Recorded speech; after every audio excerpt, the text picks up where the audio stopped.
Ladies and gentlemen, welcome to the EU Spectator, your go-to podcast for insightful analysis and commentary on the latest developments shaping the European Union.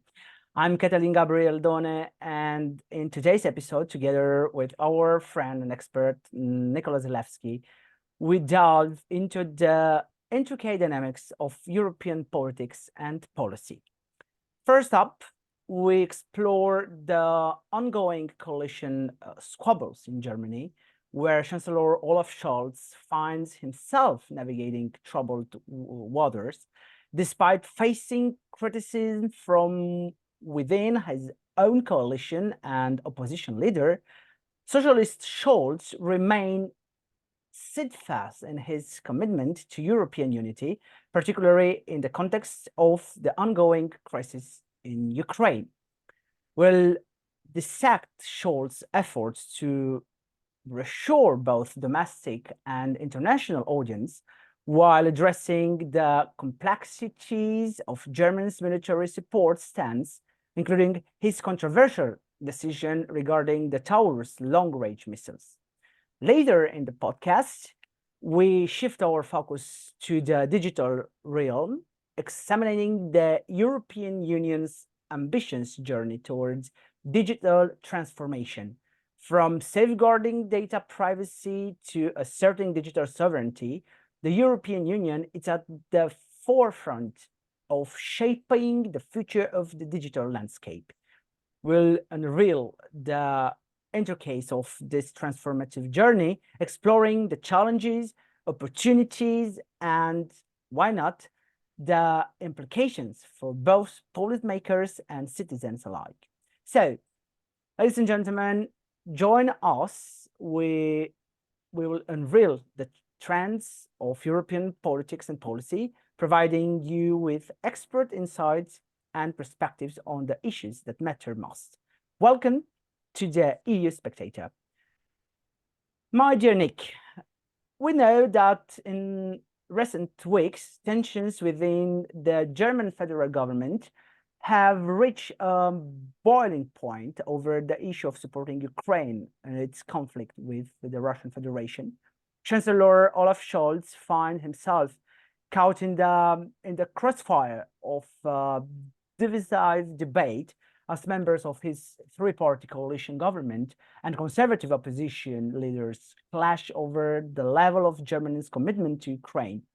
At the heart of the dispute lies Scholz's reluctance to provide military support in the form of sending Taurus long-range missiles to Ukraine, a decision that has drawn sharp criticism from within his coalition and also within the European Union.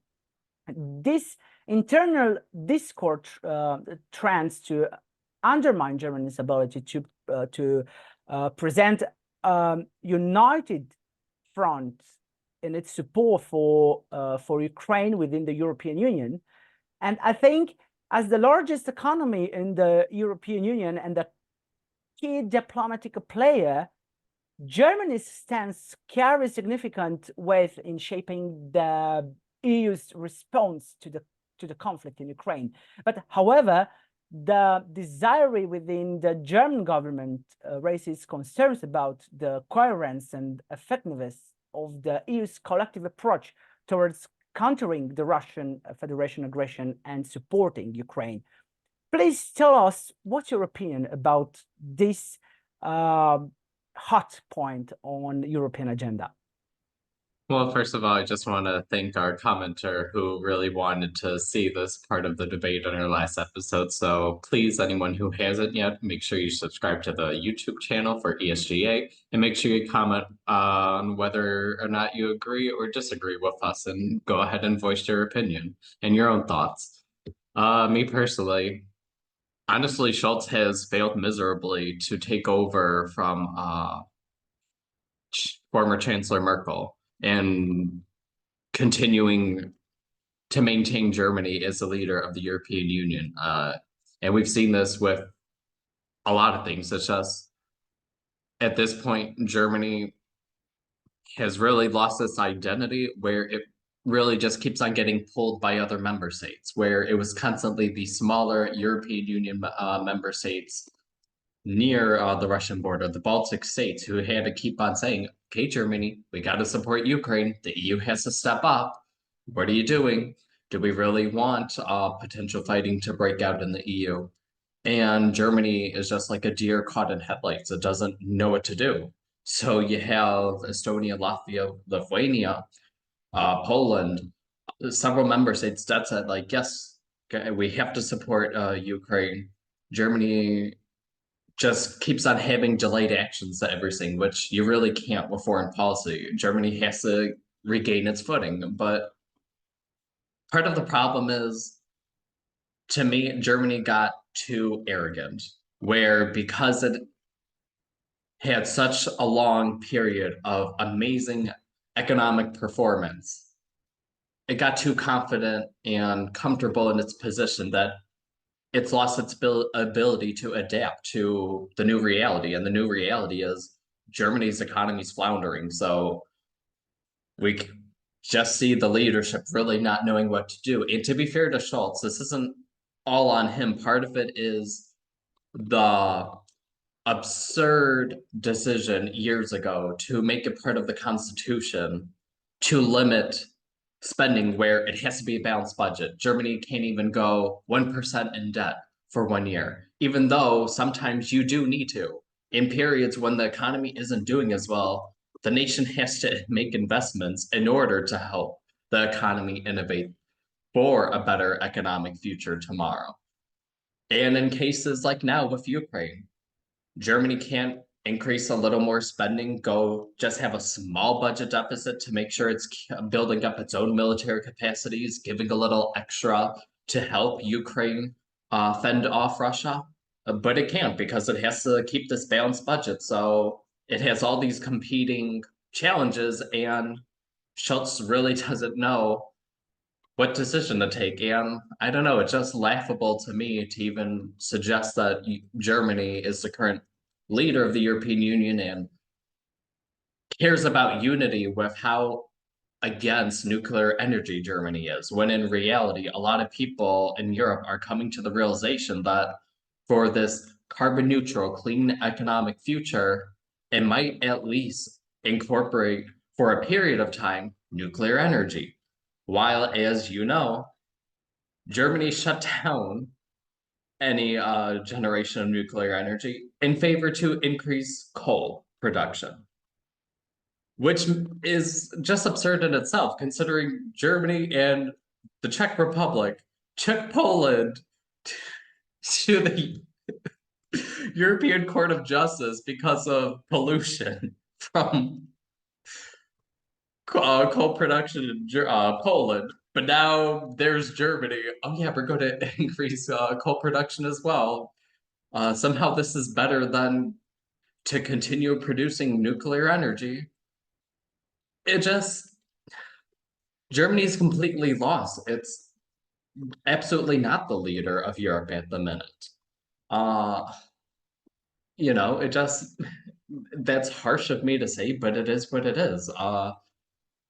Looking at it, obviously it's not lost. Germany could easily regain its footing. It just needs to find how to re-innovate its economy to, because for the longest time, and I did write a piece on this actually, for a journal that our colleague Chiara also works with, and wrote about the issues with Germany's economy because it remained too economically dependent on China. And it got too comfortable, where China kept on slowly pushing for innovation, slowly changing its manufacturing, where now China can manufacture more innovative products. The German economy is just at a loss now because it almost expected China to remain stagnant, to remain producing low quality, cheap goods to export to the West, and that was that.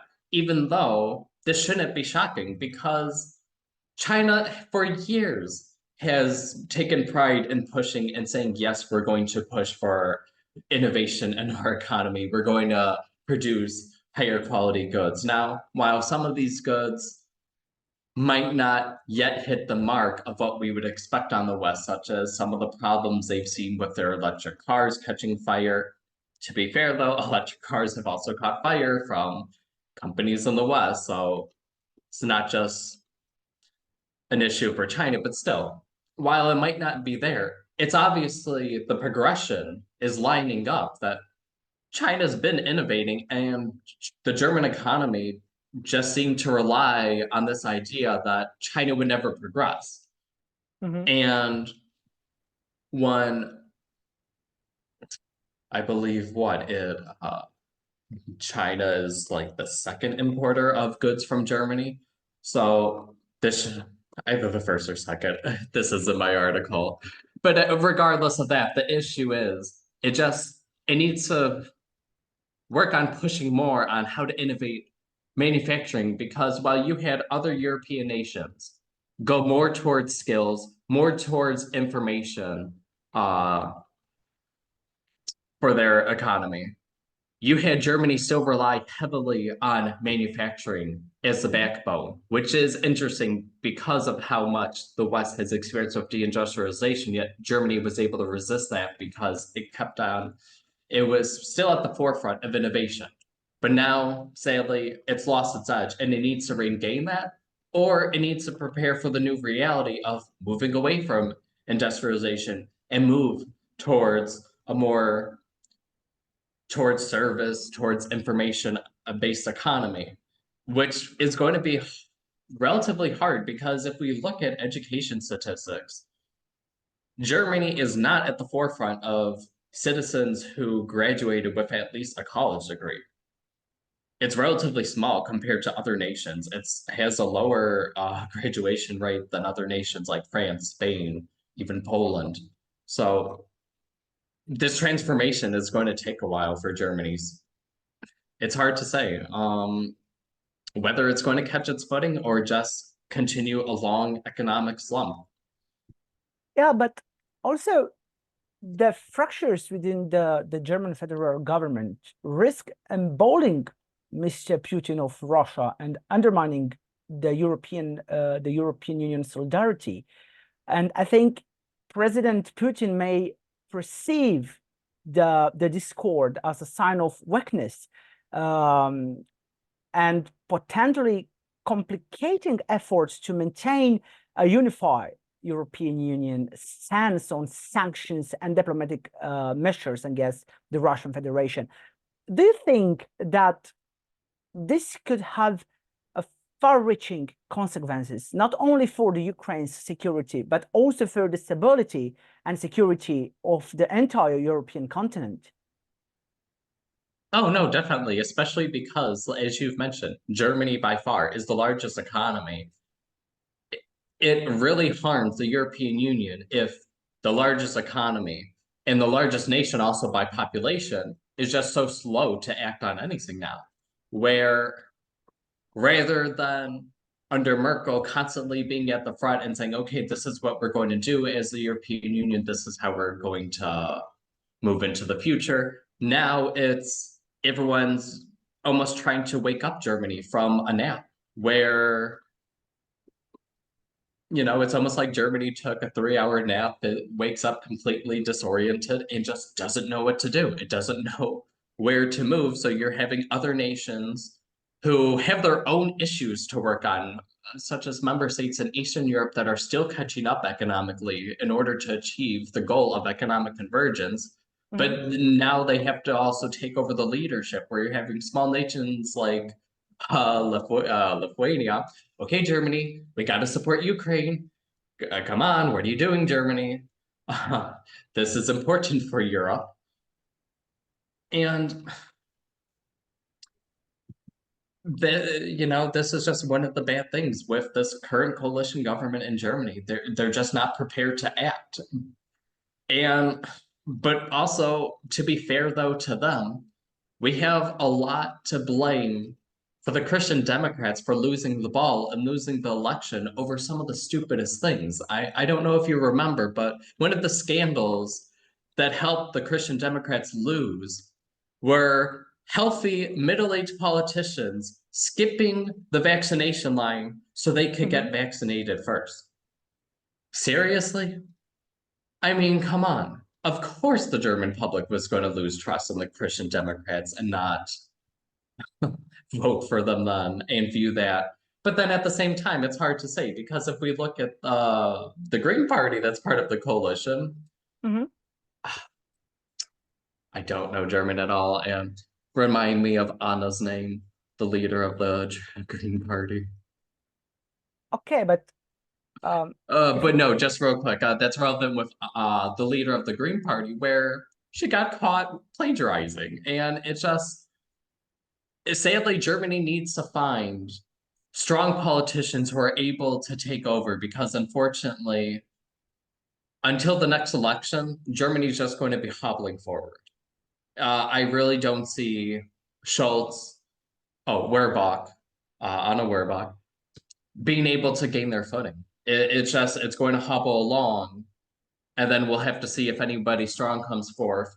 And the biggest problem for Germany, as you know, is what's one of the more concerted political movements that's gaining footing? AfD. And yet Germany fears AfD gaining more political power due to being a more far-right party, very anti-immigrant, very this. But at the same time, if they're not going to put forth a good political opponent who could oppose AfD and be very concise in their language and why voting for AfD isn't going to solve the current crises that Germany faces, nothing's going to change. Yeah, true. And the European election will be the first test for Scholz's party and also for the Green Party. But I think that the implications of Germany's internal tensions will extend beyond the immediate crisis in Ukraine, affecting, I don't know, the broader geopolitical landscape of Europe. And my question for you is, how do you see a divided Germany weakness the EU's ability to project a strong and cohesive foreign policy? Because we know that foreign policy of a country, of a member state in the European Union, it's the foreign policy for entire European Union. So these tensions within Germany will leave the bloc, the European bloc, vulnerable to external pressure and geopolitical to the geopolitical policies of external actors. So, well, definitely, especially if based after the American election, you know, everyone's waiting for the American election, and people who are very supportive of the European Union keep on warning, if Donald Trump wins, that's going to be bad for the European Union. But also what's bad for the European Union is the fact that you don't have anybody currently who's able to unify the nation. You just have politicians who have so many national crises at home, where also, for example, people expected Macron possibly to take over once Merkel left, and to have French take over, where everyone would start learning French with the European Union. And obviously that's not... Sorry, but I think that France already replaced Germany in the geopolitical... I disagree a little. I feel that I understand what you're saying, but I feel that France has grown a little, where it's been a little more noticeable. It's just that France hasn't really been able to fill in the leadership role for the European Union. Where maybe it's a little, where the French opinion is more obvious now than it was under Merkel, because with Merkel, everything was so centered around Germany. Just the European Union, you know, everything was based off of, okay, what does Germany think? What does Angela Merkel think? And now that she's gone, Macron is able to push the French narrative a little more, but at the same time, he himself isn't able to push foreign policy to a certain level either, where you have different crises in former French colonies, and he just doesn't know how to address them, where we're just seeing that. And then also within the European Union, he isn't able to win over support always, where you see such strong, intense debate over nuclear energy, and neither side is really able to move the needle. Everyone just remains firm in their stance, and nothing's moving forward, nothing's progressing, while everyone keeps on warning about the United States being able to remain innovative in technology. You're also seeing Chinese manufacturing becoming more innovative. Europe's just still kind of at a standstill. And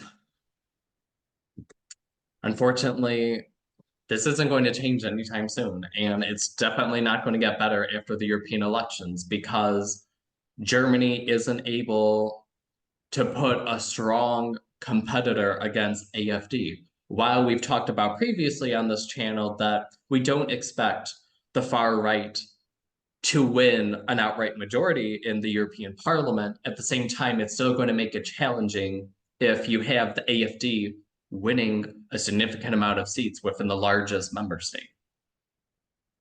Yeah, and also the resolution of tensions within the German federal government will shape the trajectory of the European Union support for Ukraine, for foreign actors, and the broader geopolitical balance in Europe. And why I'm afraid is that an imperative for German leaders to prioritize unity and coherence in their approach, it's not existing. They are not recognize the pivotal role of their country plays in shaping EU policy and safeguarding European security. It's unbelievable, because also we have the president of European Commission came from Germany, and she's not able to make them to recognize the essential role of Germany in the European politics. Just part of it goes back to the budget restraints, because on one hand, this would be the perfect opportunity for Europe to show that it doesn't depend on the United States, especially because Europe, it's a touchy issue for Europe to admit that it does depend a lot on the United States. But the problem is, when you have different member states struggling to increase their defense budgets, with everything going on with Ukraine, especially Germany, the fact that, well, we have to pass a balanced budget, but then you also have other sectors of the nation who aren't willing to sacrifice themselves just for the military. So thinking back to the farmers, as we talked about, it's embarrassing. And then it's also hard for Germany to show that it's the leader of the European Union. One, do you recall who had the largest military spending last year when you compare it to its economy as a percentage? Even surpassing United States. Poland, one of the member states that Germany tries to demonize. Because yes, especially we saw with the last government with Law and Justice, there was constant friction between Poland, and we still see this with Hungary and the European Union. But it's then hard for the European Union to show, yes, we're absolutely in the right. One, for a good part of 2023, that was still under Law and Justice, and they were still able to get it together, increase their military spending to be at the leader of NATO.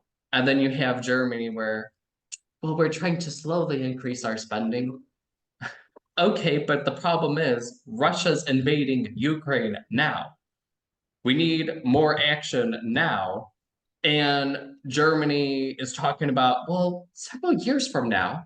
Okay, but the war could be over in Ukraine several years from now. That's not as useful as stronger responses now, especially when member states keep on talking about the potential of, what it could mean if Donald Trump wins the White House and he focuses more on the numerous domestic crises happening in the United States and moves away from Europe. Just the issue is, and it'll be interesting. The best thing for Germany, in my opinion, would be for them to go back to their constitution and revise that amendment. It was a horrific idea to limit government spending to a balanced budget. It's one thing if they want it, especially when the European Union already limits spending, as you know. It's not like a member state is just allowed to have a 10% budget deficit. The European Union would be dragging them. But also, I'm afraid that a real debate about an amendment to the German federal constitution on this subject will transform Germany in a huge agora for populism. But I like to ask you, because I'm trying to understand, and I'm sure that our watchers and friends are trying to, why we don't have strong reaction, a strong support from Germany to Ukraine. Why they are trying to treat President Putin of Russia as a viable partner of discussion? I think part of it just goes towards back to Germany's history in World War II, unfortunately. And even though you and I both know, without a doubt, especially for any German watching this, it's well known in Europe that the Germany of today is nothing like it was during World War II. But it almost seems you just have this avoidance still in Germany, like you do still in Japan, where there's this avoidance of, no, we don't want to go to war because of how they were the bad guys back then. And it's like, okay, but this is modern day Germany. You're no longer the Nazis. Yeah. This isn't, but at the same time, there's just this hesitancy of a potential another World War III. But at the same time, this wouldn't be with Germany on the wrong side. Germany, while it's hesitant to support Ukraine, it still obviously supports Ukraine over Russia. It's just that it needs to get over this hesitancy and realize that, yes, sometimes it's not comfortable to make decisions. It's not comfortable to provide weapons to Ukraine, especially because you realize that, yes, this could potentially lead to more deaths, but at the same time, Ukraine doesn't have a choice. It's fighting a war it didn't start. So helping arm Ukraine isn't a move to spread destruction. It's simply helping a nation defend itself, especially when you have quite a bit of support in the European Union towards Ukraine's progression towards being a member state. How is that going to happen if it can't secure its border and put an end to this fighting with Russia once and for all? Yeah, but it's a war, and a war, it's a war. There are exactly, but that's the problem. The problem is especially our generation and millennials and anybody who was born after World War II and didn't grow up and knowing that sometimes you have to make difficult decisions. Unfortunately, it's hard for us to sometimes understand. You and I, we read too much news for our own good. So you and I know that sometimes you really can't avoid but take really difficult decisions.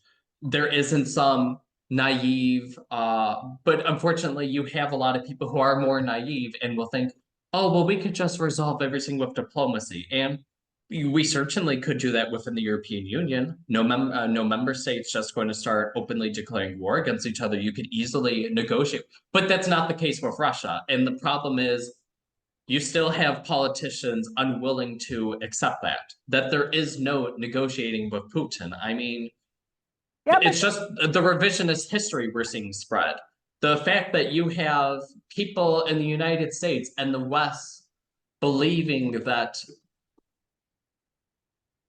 for somehow, oh yes, this rich legacy of the Russian language in Ukraine. Yeah, because the Russian Empire and the Soviet Union tried to wipe out Ukraine's identity for 400 years. Of course, you're going to see some people using Ukrainian, or as Ukrainians, interesting phrase themselves, unfortunately, and hopefully Google could help solve this, is Google actually reinforces the use of Russian in Ukraine, where when people will do a Google search, it'll pop up instead of showing, even though Google knows they're in Ukraine, it'll have the autofill to complete the search in Russian when they start typing.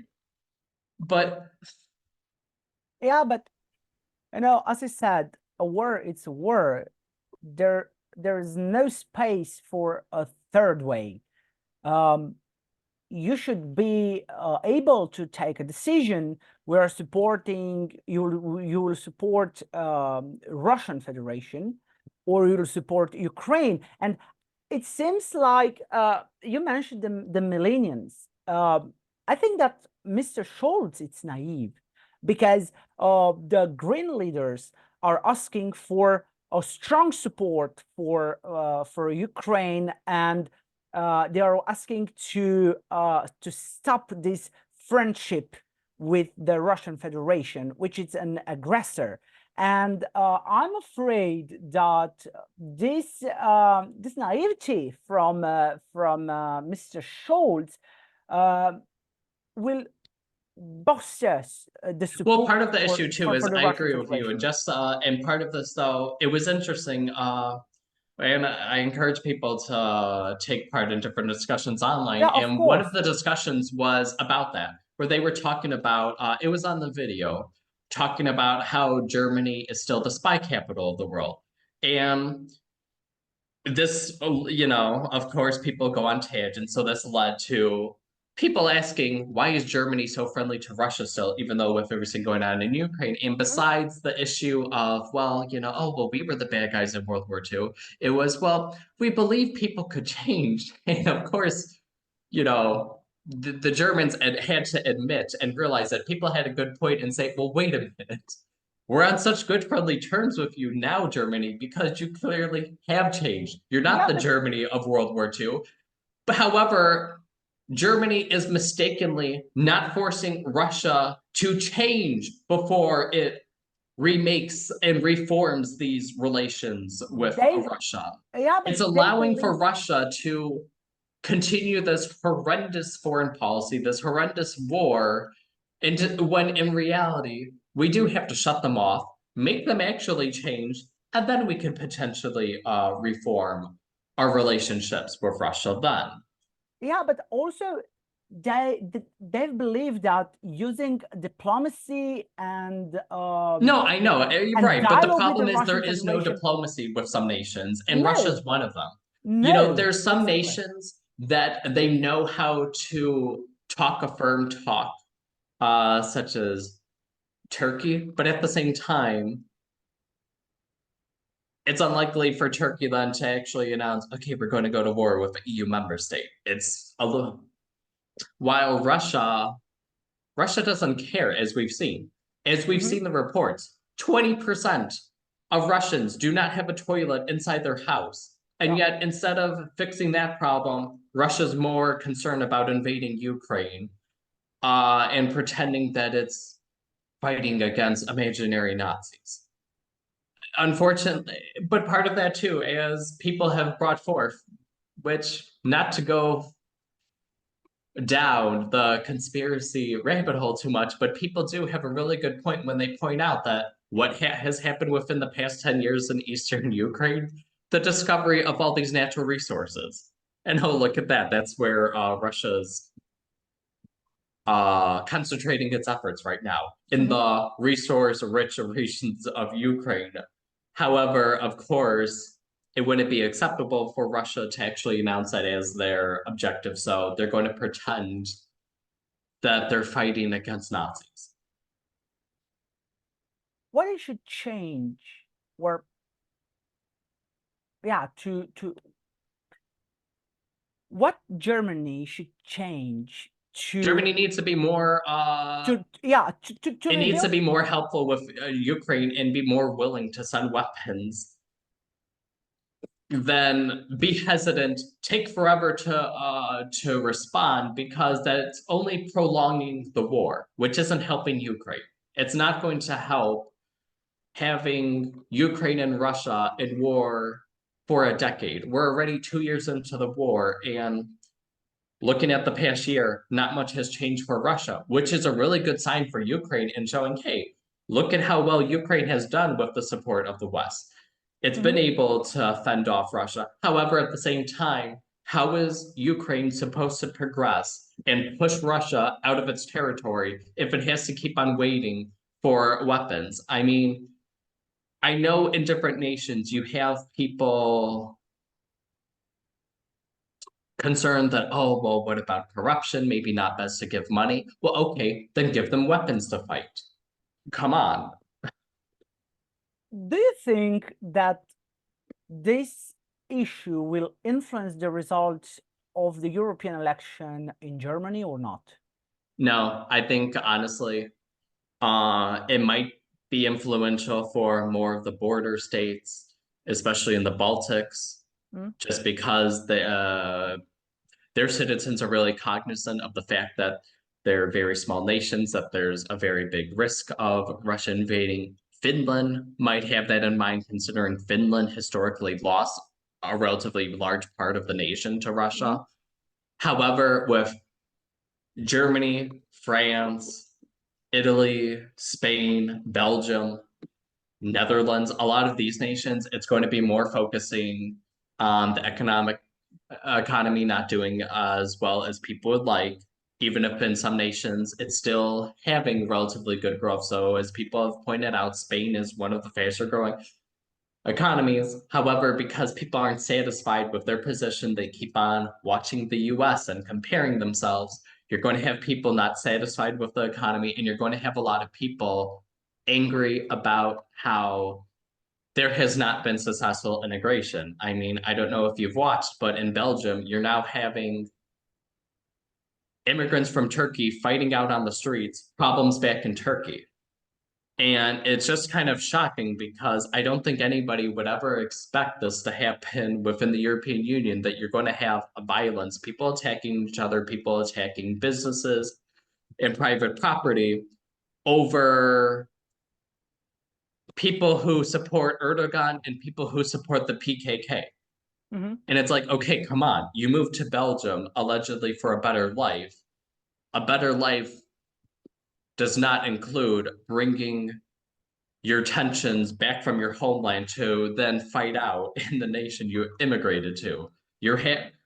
How is this beneficial for Belgian citizens to see their quality of life diminish because now they're having to watch these huge tensions brew over, and it's hard to corral the violence. You just see it take place, and then luckily it eventually ends. But after people get hurt, after people aren't able to freely move throughout those areas of the city, possibly not even able to leave their house because if they see this happening right in front of their street, this is going to play more in mind for voters than Ukraine, unfortunately.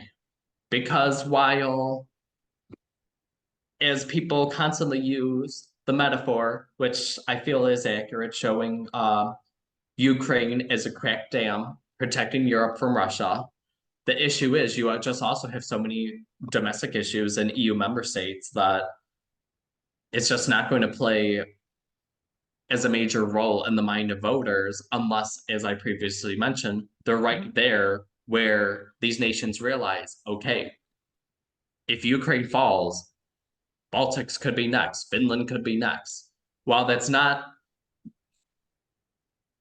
but that also depends, because now the fact that Finland's part of the NATO, it's going to be a lot harder for, and also the Baltics have been members of NATO. It's going to be a lot harder for Russia to do that. So you'll have a lot of member states realizing and saying, well, wait a minute.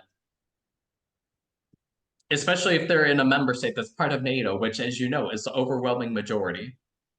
You're going to have a lot of people realize, well, okay, but what about my domestic issues? Yes, it's a difficult situation in Ukraine. Yes, you have a lot of Europeans who are angry at Putin, do not support what he did. You're still going to have them look at the end of the day and realize, okay, but what's currently affecting my daily life? Yeah, but also, Nick, we should underline that here in the eastern part of Europe, there are so many politicians, and also the people are afraid that the Article 5 will not work anymore, the Article 5 in the NATO Charter.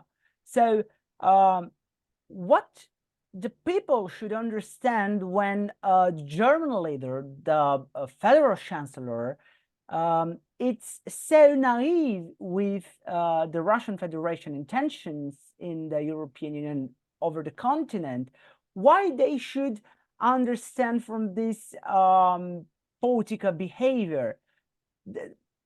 Because I'm from Romania, I come from Romania, and I can tell you that we are afraid that if the Russian Federation will decide to attack Romania or the Baltics or Poland, the Article 5 will not work anymore. I agree with you that there's the potential for concern, but and I apologize for our Ukraine colleagues who are watching this, but this isn't my personal belief. It's just the big issue with the European Union is there's a big difference in status. And unfortunately for Ukraine, yes, it's a candidate nation to join the EU. It's not a member state, and it's not a member state of NATO. So that still has a major role where, yes, voters might be a little hesitant, but when it comes down to it, people aren't going to be as willing to put up with war in within EU member states and NATO member states, unfortunately, as it is with Ukraine, because also you still view it online a lot. You still, because Ukraine's outside, people still view it as an outsider, even though it's already on the membership track and it's making progress towards becoming a member state. Unfortunately, because it still doesn't have that status yet, you still have, that's still a major difference between Ukraine and Romania. True. Is the fact that, so and I understand especially not to reopen old wounds. I understand especially for Romania and Bulgaria that they are angry and I agree, but what will happen if Romania or Bulgaria or Poland or the Baltics will be attacked by the Russian Federation, and the German federal government will decide to play the diplomatical card? Not I know, but I don't see that though because of the document that was leaked from Germany. I don't know if you saw that. They showed a document, there was accidentally a government document leaked from Germany that was already preparing to move forces into Poland, where they were already preparing for a situation in that Poland would be invaded by Russia. So it's a lot more different, unfortunately, for Poland than it is for Ukraine. Where Poland, because it's in NATO, it's in the EU, there's going to be a lot more mobilization than with Ukraine. And part of that too, and this also leads into the discussion of the fact that you have some nations potentially mentioning actually sending troops to Ukraine from the European Union. Yeah. But the biggest issue is that there isn't as much support for that because of the fact that then that opens up NATO to direct attacks from Russia. So that's why there's still a little more hesitancy from NATO and the EU towards sometimes always supporting Ukraine because they're concerned of opening up themselves to an attack. However, at the same time, I definitely do believe that the situation would dramatically shift. If you have Russia attacking a NATO member state, it would be all over for EU and NATO. It would just be all out mobilization. I definitely believe that. You would see, so even though Romania might not feel that it's considered as important as other member states, I definitely just do not see member states tolerating that. I definitely see an outright mobilization. True. 2 years ago, we had a poll, a sociological poll here in Romania, and I can tell you that we have more trust in the US than in Germany, even if Germany it's the first economic partner and political partner for Romania. But you mentioned the European Union, and I like to ask you, do you believe that the common security and defense policy will work after this conflict in Ukraine, or we need to work together to put the common defense on the agenda? I've written about this, so that's why I'm laughing. I'm sorry. While we definitely do need to try to make that a priority, the biggest issue is, and oh my gosh, I'm making so many enemies with this podcast. But the issue is this has been in talks since the 1950s about a European Union army. And Yeah. the issue is there just isn't the political will to do that, even though critics rightfully point out that European nations constantly talk about, oh, we're smaller, we're not like the United States. Yes, we have like 448 million citizens put together. We need to work together in order to remain powerful. And they've done really well with negotiating trade deals in that together. You still, unfortunately, do not have enough trust between member states to create an army. But part of that too is based off of different beliefs. So for example, France would never ever give up its nuclear weapons, while you of course would have other member states, probably most likely, I would not be shocked, such as Spain and potentially Germany. Oh, we don't need nuclear weapons. Okay, you got to give those up, France. And France would say, okay, well, to hell with the European army then. We're going to stick with ourselves. And the issue with this is getting back to my comment about experts, this makes it incredibly inefficient because instead of having different member states focus on aspects of the army that they could dominate with, you have every member state trying to worry about every single aspect of defense. So, for example, with an EU army, you could have member states such as Italy and Germany. I mean, not Germany, Italy and Greece, France, Spain, Croatia, ones that are on the coast. Okay, you're going to focus more on the naval aspect. And then other member states, more, and then also with Germany, with the North. But with the North, yeah. But still, you can have other central member states. Okay, you're going to focus more on tanks and building up artillery. But the issue is at the moment, you just have every single member state trying to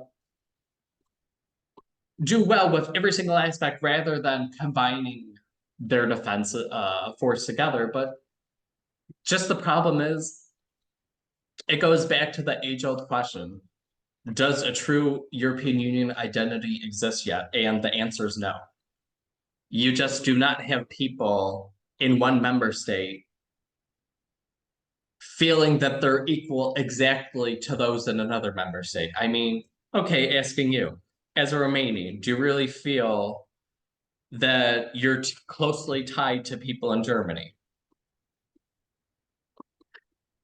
No. And I can tell you the same, even though I'm American, I can absolutely tell you that Italians do not feel that, oh yes, Germans, they're our brothers.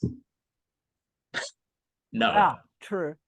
And the problem is that while you have amazing initiatives such as Erasmus to have students study abroad, to learn about other parts of the EU, the harsh reality is a lot of people, their member state is their everything. So they're still more focused on their nation than. Yeah, but I ask you this just because we are talking more and more about multi-speed Europe and or multi-level integration into European Union.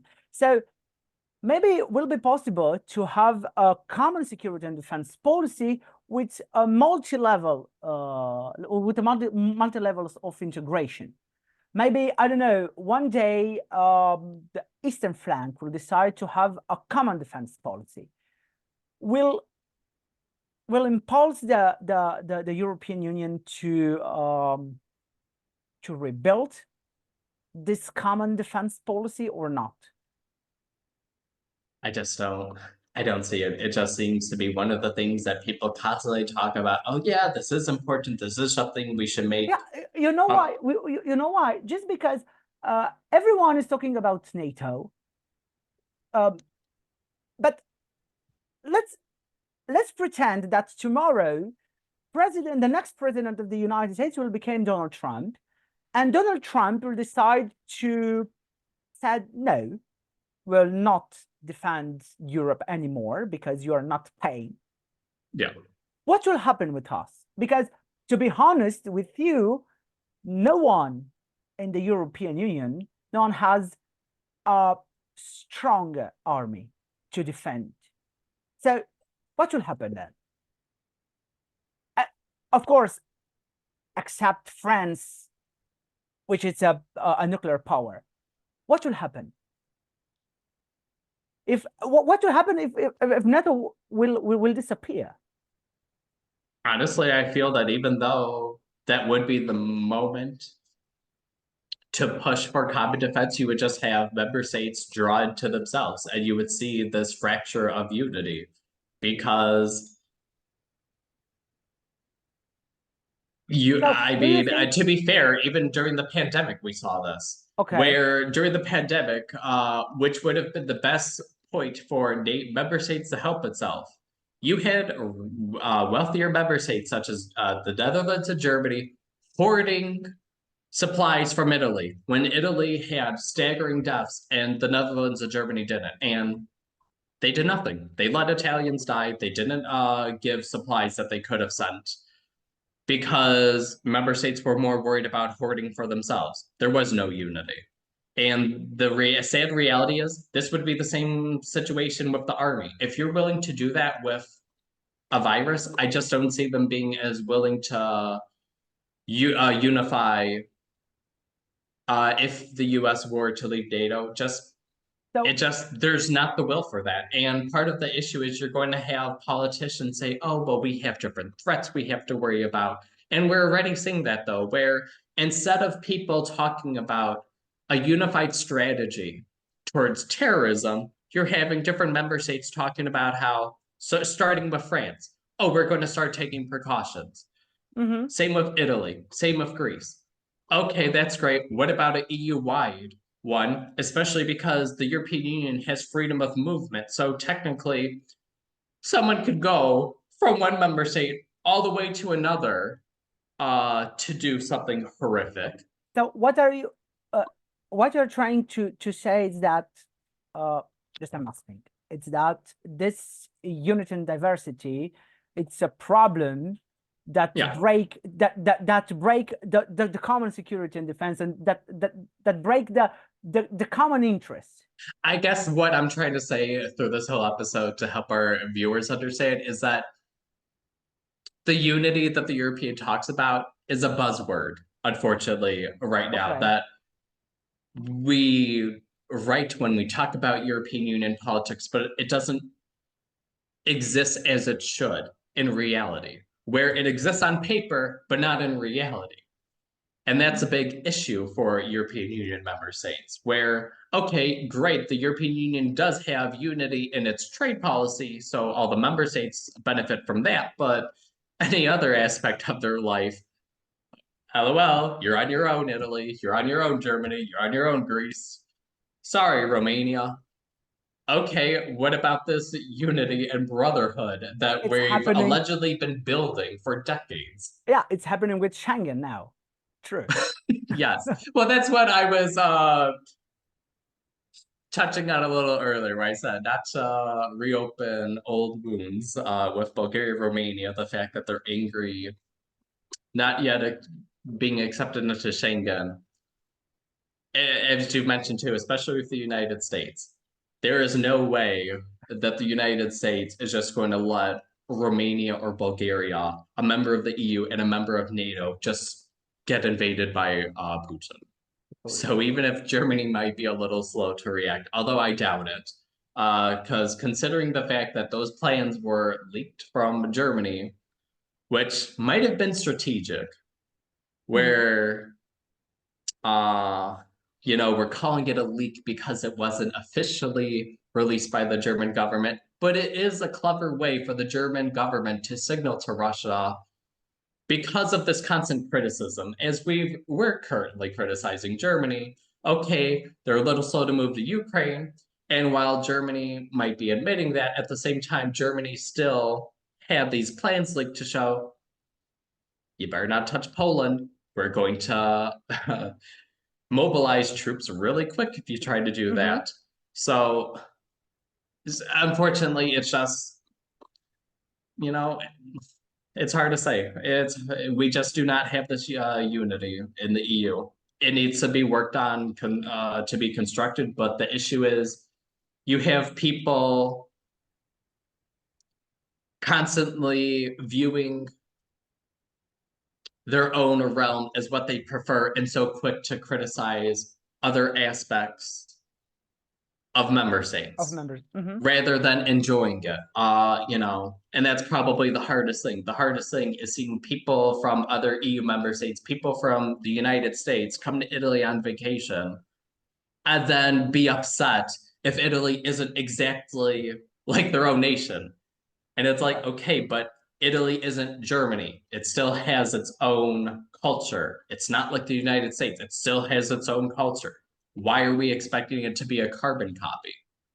And that's part of the issue, that part of the challenges towards unity is that for some reason, people want to act as if unity is impossible in the European Union because member states aren't carbon copies of the other. Even though the European Union could easily develop a common strategy about, okay, what would the EU do if one member state were to be invaded by Russia? What's going to be our response? Just some basic things. And that's part of the thing that the EU needs to work on, where it's like, okay, it might have different solutions towards different challenges throughout the world, which is why you see this really fractured foreign policy, because you have France prefer to resolve things one way, then you have Meloni criticizing Macron and how they do things in their former colonies. You have Germany with a different opinion.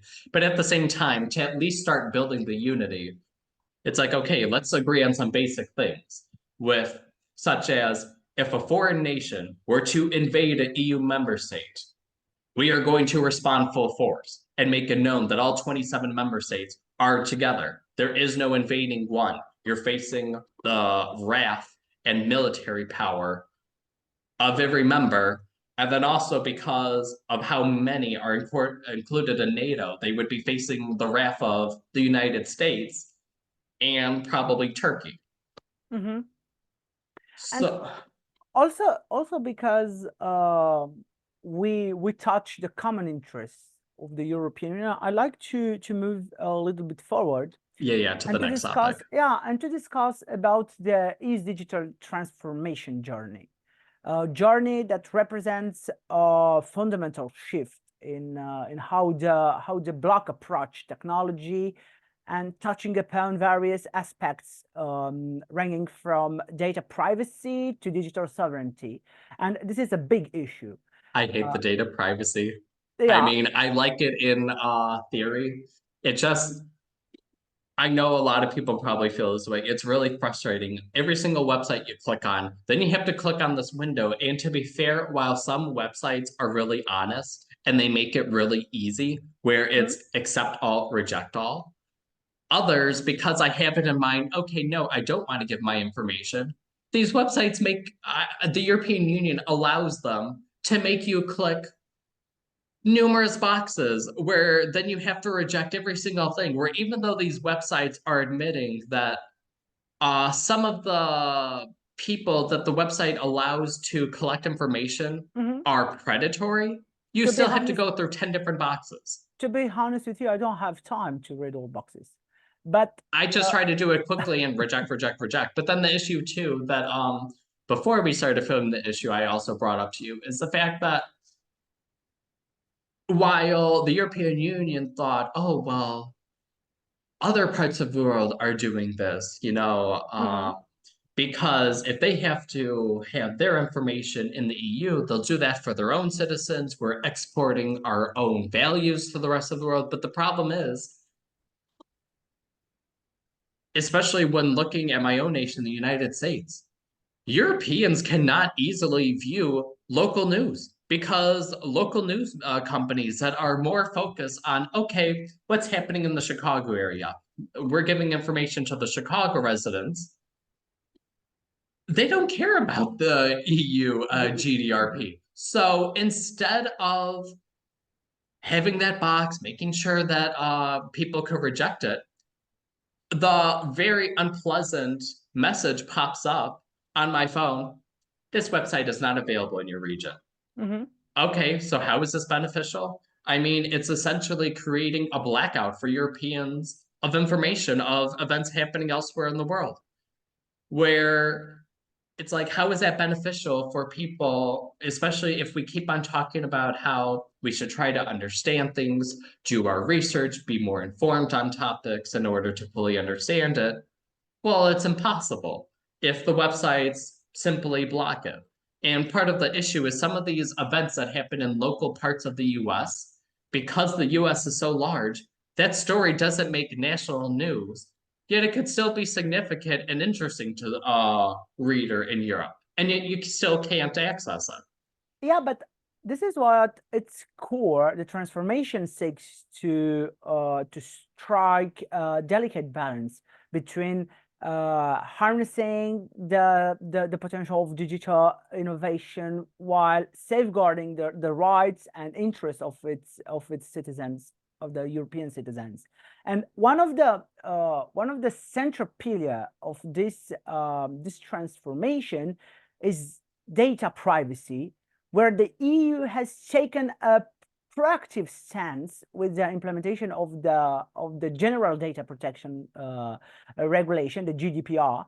But through GDPR, the European Union aims to empower individuals with greater control over their personal data and hold organizations accountable for responsible data hiding practices.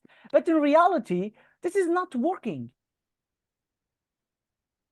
So, as the EU progresses towards digital transformation, questions arise regarding the preservation of digital sovereignty, while ensuring data privacy. It's paramount for the European Union, for us as citizens. There's a growing reorganization of the need for the EU to assert its sovereignty in the digital realm. I think I totally agree with you, but I think that this involves reducing dependency on foreign technologies and platforms like, I don't know, the Chinese technologies and TikTok platform. Well, not only that, but the phones. And the worst thing that Europe could do, okay, sorry to admit it. Yeah. I love Apple iPhones. So that is the one thing that I will not give up. And part of it too is the fact when I realize that when people are buying these cheaper phones in Europe from China because it's significantly cheaper than an iPhone, at the same time, these Chinese phones are coming with with the software to spy on people. And I love how the response is, well, for the European market, it's switched off. And I would love to know, how easy is it for the Chinese government to just casually switch that on without a European consumer not knowing? And, this is the CCP we're talking about. I don't trust them for anything. All it would take is for the European Union to realize that they are indeed spying on people, just as potentially people are being spied on by their data being collected by TikTok. Mm-hmm. What are the major repercussions going to be for China, especially because of how dependent a lot of nations in Europe are. The fact that China has, while maybe 10 years ago, the US was still the largest trading partner for most of the EU. Now, for a lot of member states, it's China over the US. So these member states aren't going to suddenly shut down their economies because so many little parts they need to keep the nations running come from China. All that's going to happen is the CCP will say, oops, oh, we did that? Oh, sorry. Or instead, they won't apologize and just say, this is evil Western nations slandering us. See, citizens, this is why you can't trust the West. This is why you have to trust the CCP. We're the greatest government. Just trust us completely. Don't listen to the West. It's not going to end well. And that's the biggest, and I understand that iPhones are incredibly expensive. So, people could try to either buy older versions to save money. You can, but there's also other phone manufacturers. Just my one piece of advice that I would wish every single viewer of this video to realize is just do not buy a phone made from China, a Chinese company. I think that this could be a good argument for a debate at the EU level, also for the new European Parliament. And I totally agree with you that achieving digital sovereignty presents also both opportunities and challenges, requiring careful navigation to avoid, I don't know, conspiracies such as stifling innovation or I don't know, digital fragmentation within the single market in the European Union. But in navigating the complexities of the EU's digital transformation, perspectives vary on how to strike the right balance between data privacy and digital sovereignty. Some argue, as you said, that stringent data protection measures are essential for preserving individual rights and building trust in digital technology, while others emphasize that the importance for fostering a competitive digital ecosystem to ensure the EU's technology and technological independence and resilience. And well, okay, in here, let me talk about some relevant examples, that were so frustrating. So, for example, when I studied abroad in Bologna, okay, my mother finally came to Europe for the first time. Not to Europe for the first time. She'll kill me. To Italy. Yeah. Anyways, because of this data law, the hotel, every single time I came to visit her, I had to show my passport because he said, "Oh, sorry, but with the data protection, I can't." That they were fearing because it was just new. They were fearing that, oh no, I can't make a copy and hold on to it. Data protection. So you just have to show it to me every single time you walk in the building. Okay. Because you're not staying at the hotel. So while it's different where if someone's reserving a hotel room, you're acknowledging that you're going to show your passport document for partly that with tax purposes, but because if you're not staying, oh, well, sorry, but you just have to show the passport every time. And then this also gets into the issue of jobs. I applied to a job in a magazine in Western Europe after my master's degree before I realized that, no, I want to pursue the PhD. And they rejected me where they were possibly the fact that I'm just coming out of a master's degree, no experience with that yet, where they were looking more for someone coming from within their member state rather than dealing also with immigration stuff, yada, yada, yada. Anyways, the biggest issue that bugged me was that now, if you apply to companies in Europe, I realized instead of being able to retain to their on resumes, which is was somewhat at least a tradition in the United States for years, and say, okay, we don't have anything now, but if you would like, I could keep my keep a copy of your resume with me, and I'll contact you. If a position opens up, and I don't know about you, but for me, oh, yes, absolutely. Go ahead and do that. I don't mind. I'm open to employment opportunities. However, when I got the rejection email from this magazine, oh, don't worry, we're going to be in compliance with European data regulations. So we're going to delete your resume within 30 days.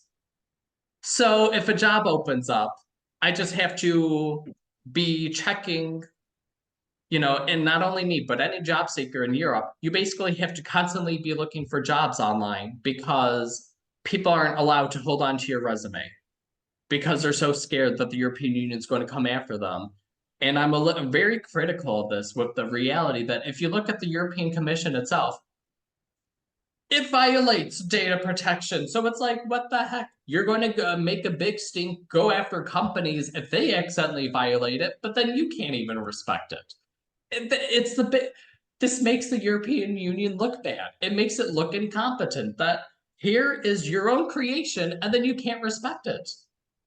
True, but look, at the European level, more and more European politicians are talking about digital single market within the European Union, but there are concerns about the risk involved, including potential conflicts with with the global tech giants and companies, implications for cross-border data flows, and the impact of the impact on innovation and economic growth within the European Union. What's your opinion about this? For me, it just seems that part of these maneuvers, it's almost that instead of Europe trying to be innovative in the digital space, it's almost like it's accepting that it's hard to compete against the United States. It's hard to compete against these growing Chinese companies. So instead of being innovative, it's just going to try to regulate it so it could collect billions in fines if these companies violate it. And it's just a losing strategy because these fines aren't helping create jobs for Europeans. Europeans need jobs, and you have a lot of member states with a much higher unemployment rate than the US. And instead of addressing this with, okay, how can we be innovative? How can we find our niche in the market for us to be innovative where, okay, yes, France tried to create its own search engine that didn't go well, but what's a niche that the EU could fill in this market? How could the EU push companies itself, even if they're not based off of creating digital products? Such an example, a wine producer in Italy. Okay, but how could you use the internet to benefit yourself, to export wine to clients outside Italy, outside the EU? Instead of focusing on this as much, while you have some conversation about this, it just seems to be that it's more eager towards, okay, well, we're going to create this really complicated structure of regulations, so then we could find Google every couple of years for billions.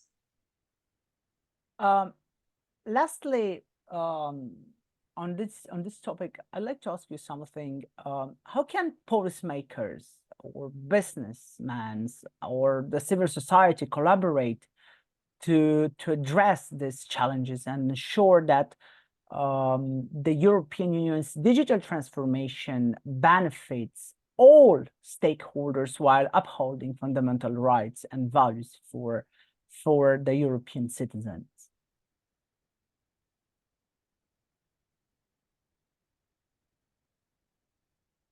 Honestly, that's a little difficult. I mean, people are just losing so much faith in these policymakers. It honestly seems that policymakers have to be much more opening to dialogue and realizing what do constituents need.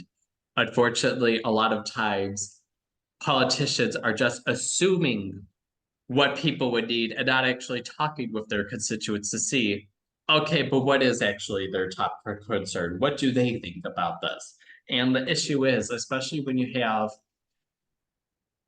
these decisions being made by people who've never been involved in the business side of it, they have no understanding of the impact of the policies that they're trying to push forward. Yeah, but for me, it seems that we don't have a true agora to discuss this issue because it's It's a very hot issue for all European citizens.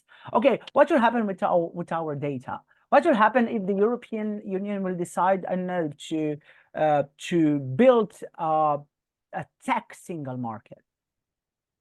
But the biggest issue is that it's honestly important for which, to be fair, I don't see this as much in Europe as I do in the United States. A lot of politicians will have town halls where anybody could show up who lives in that district, who lives in that constituency, could show up to voice their opinion, where it could be a dialogue between the politician and the citizens and be, okay, what do you think on this matter? Where, it could be prefaced by, okay, just because you voice your opinion doesn't mean it'll necessarily impact it, but let's try to create a space for discussion. And, oops, hold on. Sorry, muted myself. Yeah, don't worry. But instead of creating that space for discussion, trying to understand the thoughts of constituencies, you just have this very distant relationship between members of the European Parliament, the European Commission, and EU citizens.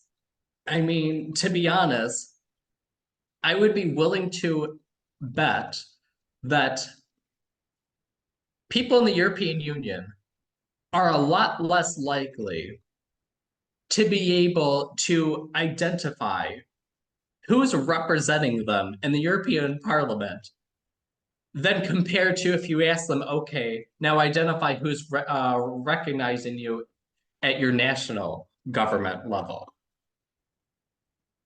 For a lot of Europeans, the EU just kind of remains this aloof topic that they don't know how to break it down and to understand. It just remains incomprehensible, which creates a lot of criticism we see of the European Union, where the EU does really need to push forward and try to have a closer relationship with the citizens. And one way to do that would be these simple town hall events. We're not talking anything crazy. Just, okay, how about members of parliament go throughout their constituencies? Depends on the member state, as you are aware. While some member states have it where it's based off of like a geographic area, others you just have the nation where, okay, you recognize it at the national level. It depends on how the nation votes. Then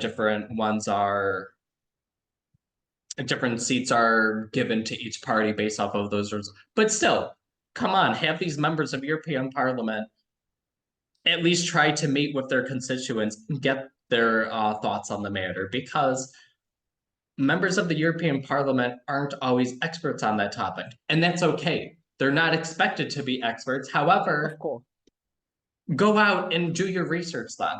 Go out and try to have these conversations with constituents. Go out and try to have discussions with the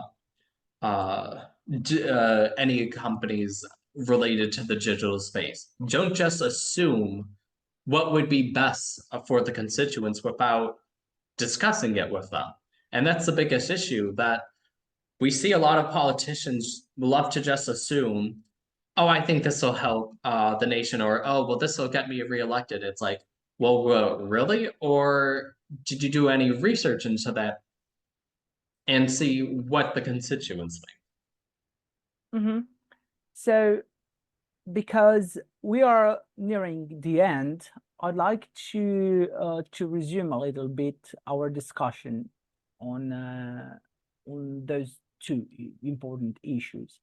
So, as we conclude this episode of the EU Spectator podcast, we have explored the intricate landscape of the EU digital transformation journey, from the imperatives of data privacy to the aspiration of digital sovereignty.